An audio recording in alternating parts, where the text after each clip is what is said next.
সবকটা রাজনৈতিক দল ইন্ডিয়া জোটে রয়েছে।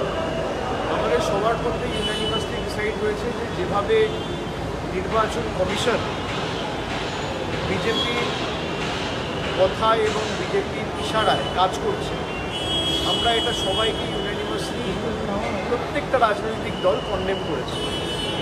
এবং তার সাথে সাথে কীভাবে এরা ভোটে কারচুপি করেছে এটা কাল বিস্তারিত আলোচনা হয়েছে এবং একটা দুপুরে প্রেস কনফারেন্স করেও আপনাদেরকে দেখানো হয়েছিল। সেটাই ইন্ডিয়া পার্টির প্রত্যেকটা প্রতিনিধি বা নেতা যারা ছিল তাদেরকে রাহুল নিজে ব্রিফ করেছেন।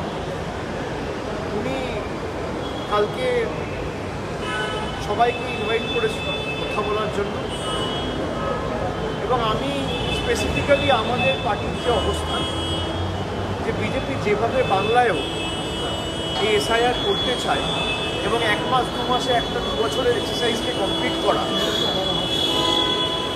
এবং সাধারণ মানুষ যারা দিন আনে দিন খায়, বিশেষ করে গরিব মানুষ, তাদের নাম সবার আগে বাদ যায়।